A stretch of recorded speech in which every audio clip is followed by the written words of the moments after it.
Howdy, howdy, howdy. My name's Anachi Sasuke, and I'm back, sort of. Before I begin, I want to apologize. The reason I've been gone for 2 weeks is at first it was because I got really sick of my computer dying on me and found out that it was an issue between Windows 10 and my microphone.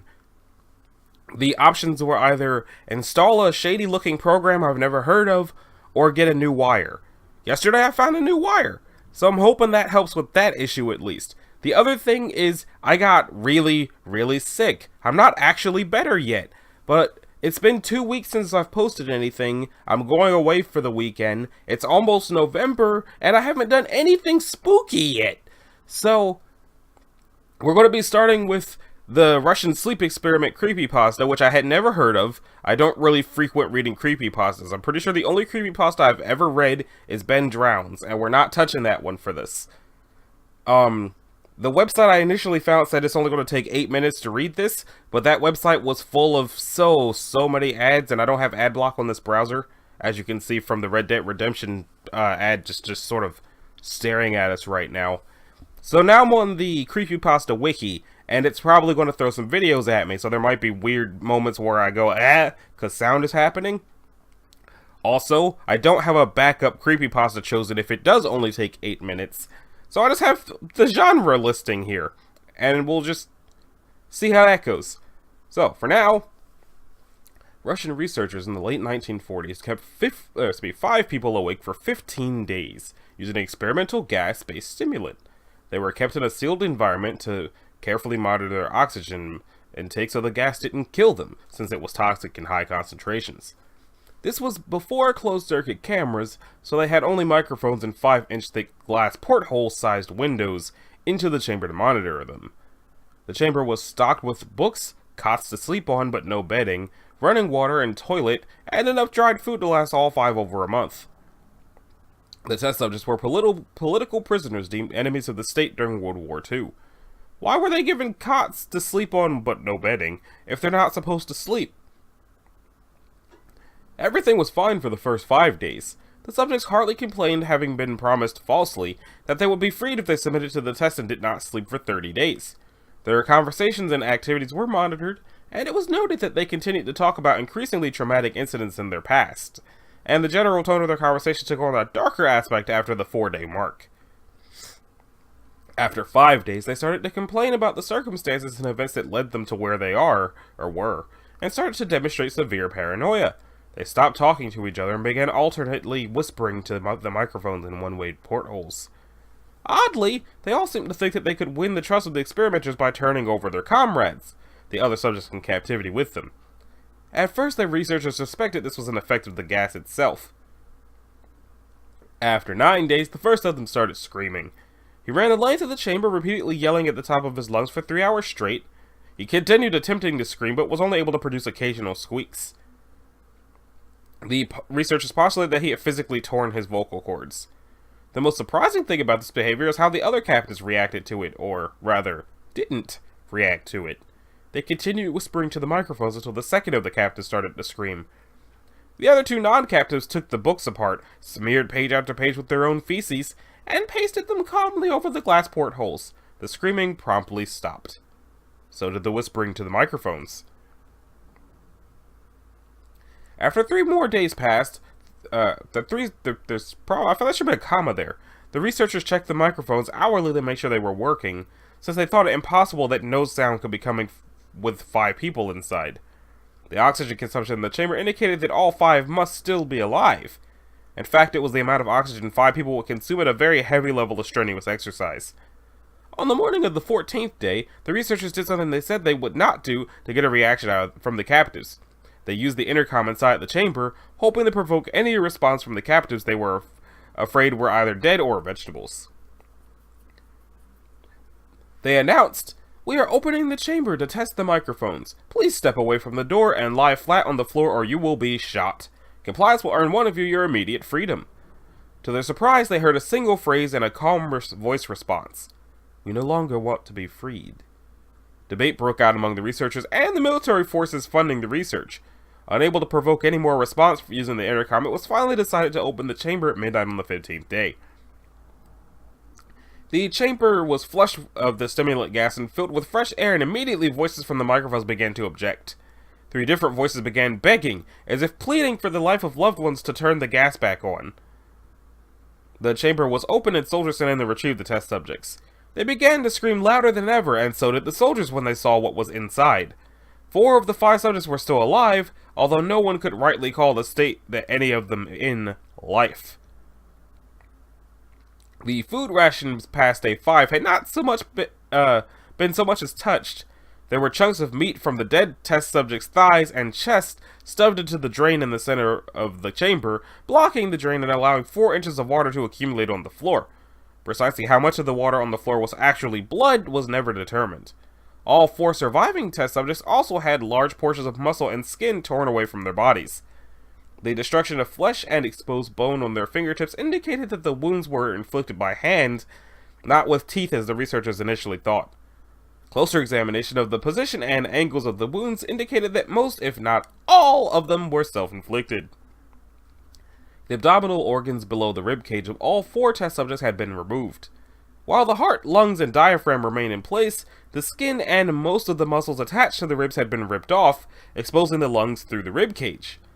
All the blood vessels and organs remained intact. They had just been taken out and laid on the floor, fanning out around the eviscerated but still living bodies of the subjects.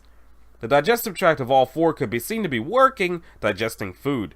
It quickly became apparent that what they were digesting was their own flesh that they had ripped off and eaten over the course of days. Most of the soldiers were Russian special operatives at the facility, but still many refused to return to the chamber to remove the test subjects. They continued to scream to be left in the chamber and alternately begged and demanded that the gas be turned back on lest they fall asleep. To everyone's surprise, the test subjects put up a fierce fight in the process of being removed from the chamber. One of the Russian soldiers died from having his throat ripped out. Another was gravely injured by having his testicles ripped off and an artery in his leg severed by one of the subject's teeth. Another 5 of the soldiers lost their lives if you count ones that committed suicide in the weeks following the incident. In the struggle, one of the 4 living test subjects had his spleen ruptured and he bled out almost immediately. The medical researchers attempted to sedate him, but this proved impossible. He was injected with more than 10 times the human dose of a morphine derivative and still fought like a cornered animal, breaking the ribs and arm of one doctor. When his heart was seen to beat for a full 2 minutes after he had bled out, to the point there was more air in his vascular system than blood. Even after it stopped, he continued to scream and flail for another 3 minutes, struggling to attack anyone in reach and just repeating the word "more" over and over, weaker and weaker, until he finally fell silent. The surviving 3 test subjects were heavily restrained and moved to a medical facility, the 2 with intact vocal cords continuously begging for the gas, demanding to be kept awake. The most injured of the 3 was taken to the only surgical operating room the facility had. In the process of preparing the subject to have his organs placed back within his body, it was found that he was effectively immune to the sedative they had given him to prepare for the surgery. He fought furiously against his restraints while the anesthetic gas was brought out to put him under. He managed to tear most of the way through a 4-inch wide leather strap on one wrist, even though the weight of a 200-pound soldier holding that wrist as well. It took only a little more anesthetic than normal to put him under, and the instant his eyelids fluttered and closed, his heart stopped. In the autopsy of the test subject that had died on the operating table, it was found that his blood had triple the normal level of oxygen.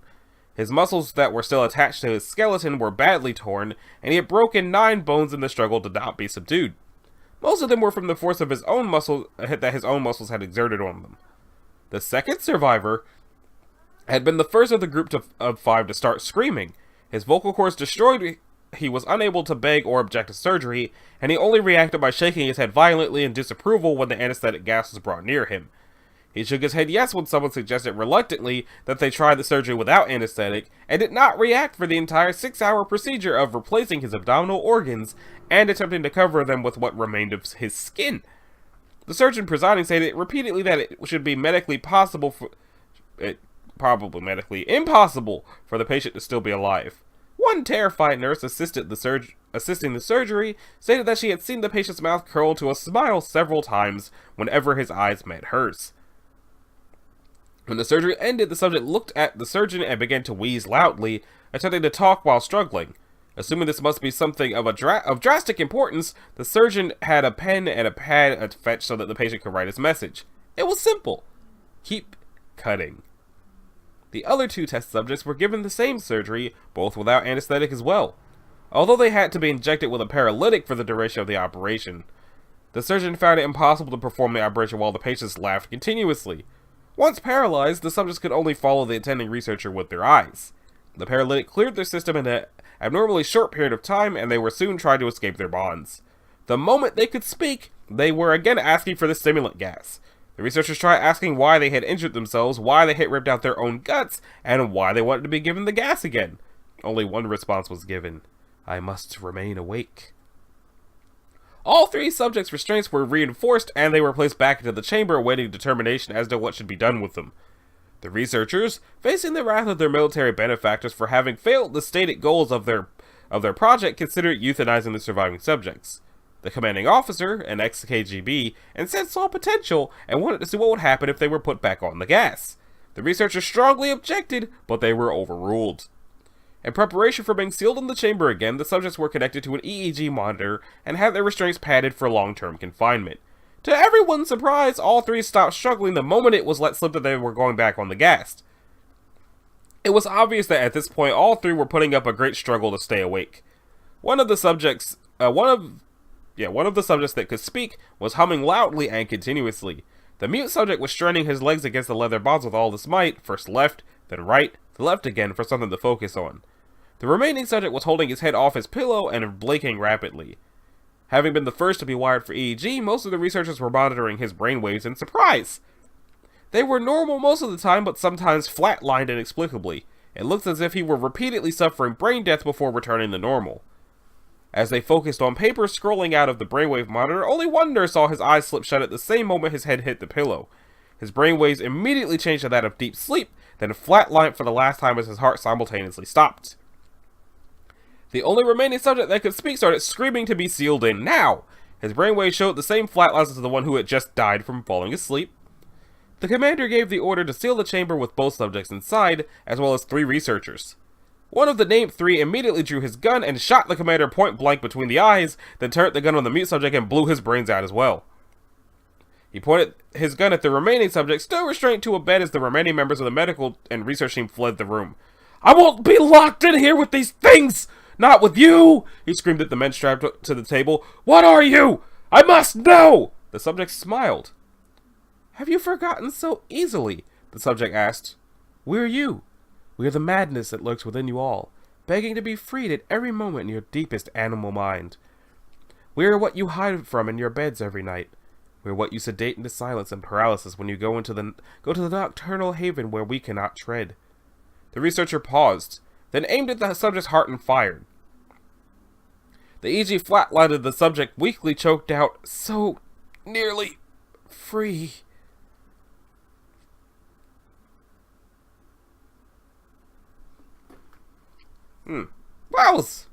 That wasn't really creepy. That was just weird and not punctuated very well.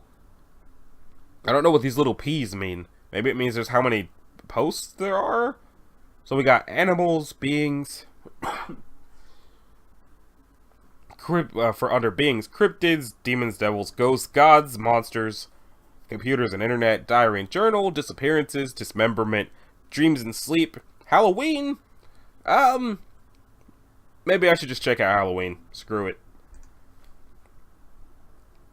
Let's see. The afterlife can be an unusual place. The Masked Man. A Netflix ad. Get out of here. Let's see. The Masked Man. 7 Gates of Hell. Trick or Treat. Out in the Woods.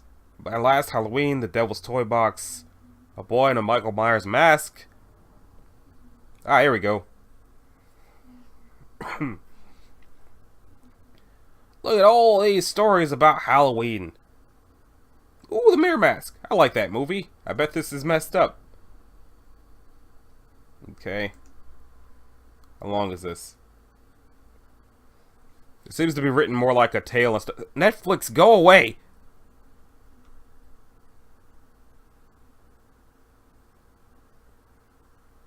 Was that David Tennant? Whatever.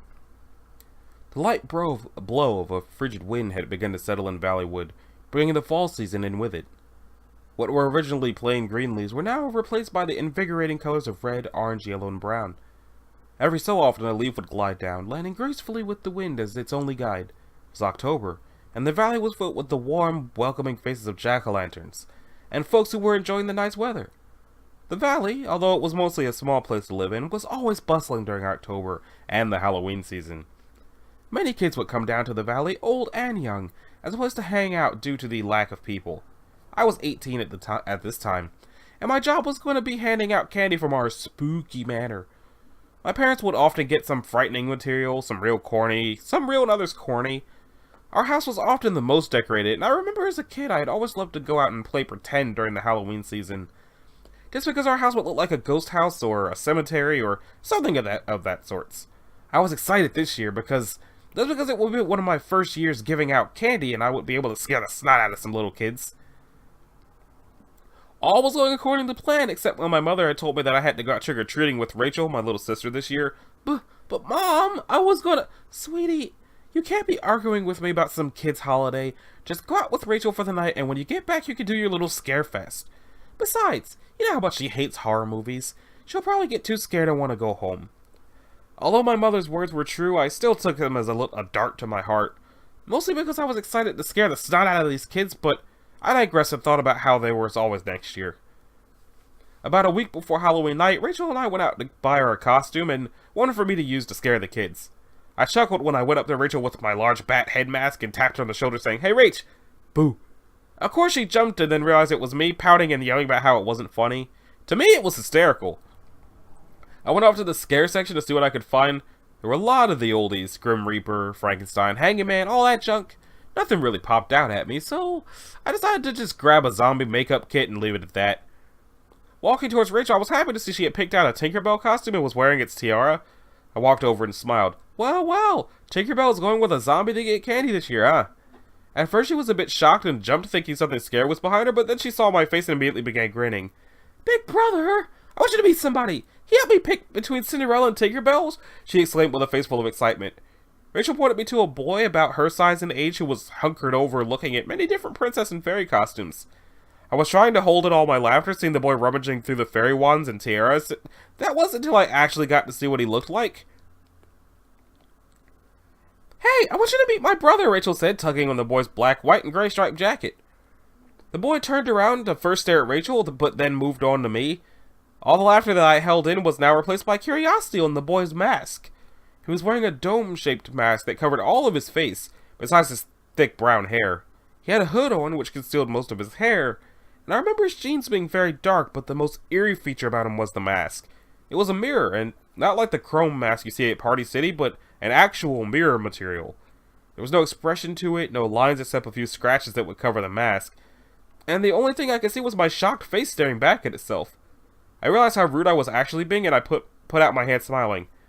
"Hi there! I like your mask. Is that a real mirror?"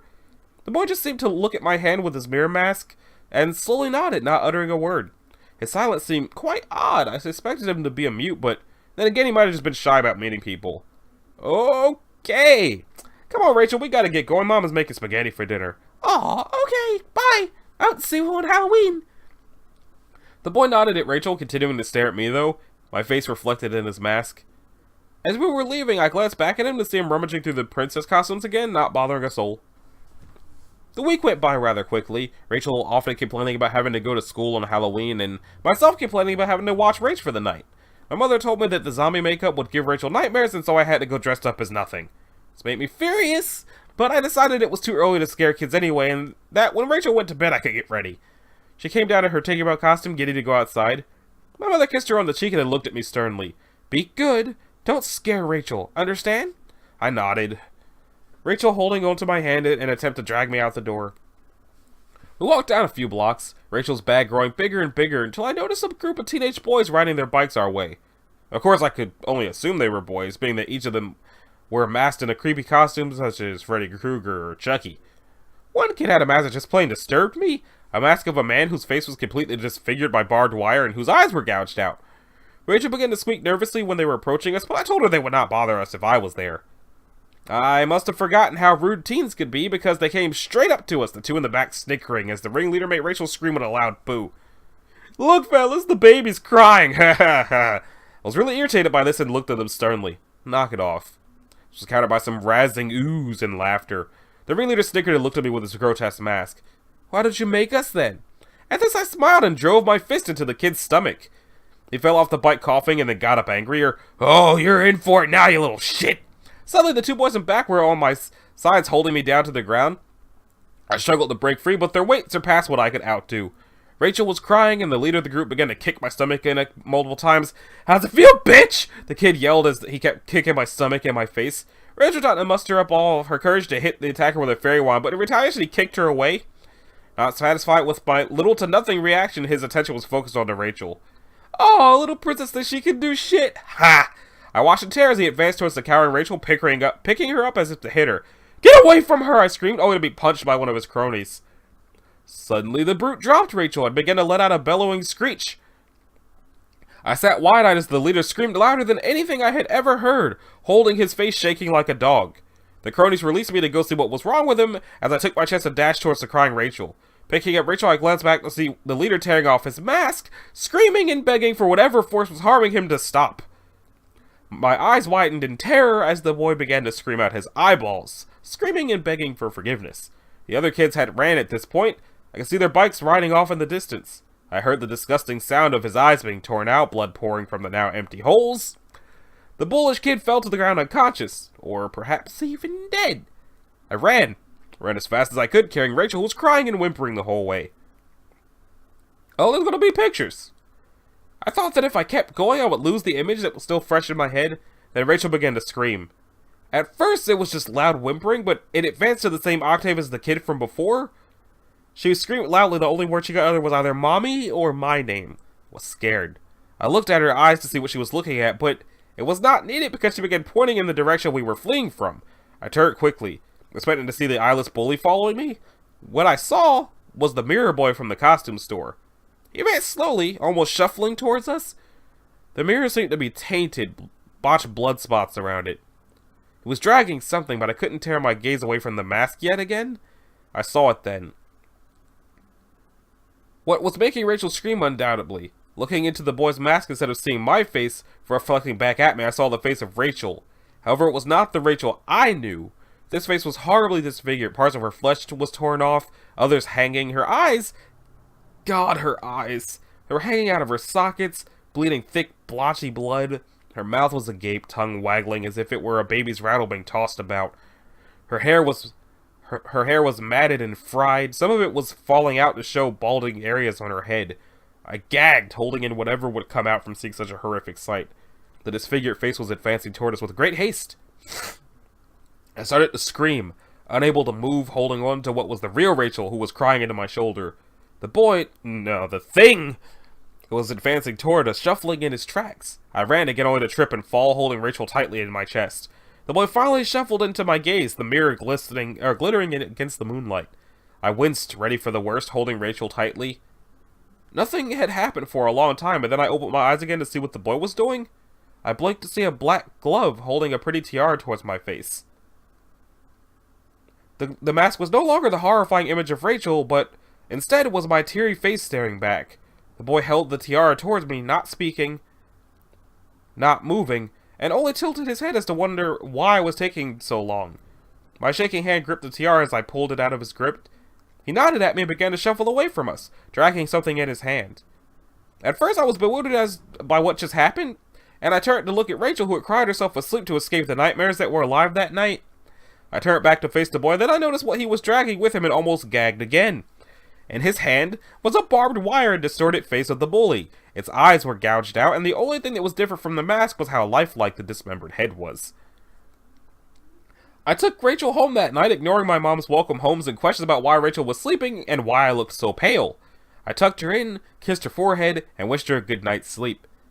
I dragged myself to the restroom to piss away what wasn't already on my pants. Upon entering, though, I screamed louder than I could have ever done before. I saw him gazing at me expressionless in my mirror. He was holding Rachel's head, the horribly disfigured one, and with a bloody glove he began to write a message on my mirror. I read carefully and was terrified to read the message, "Sweet dreams, princess." I broke off the towel rack and slammed it into my mirror, breaking it into many different shards. I blacked out, only hear my mom's worried shrieks before I drifted into sleep.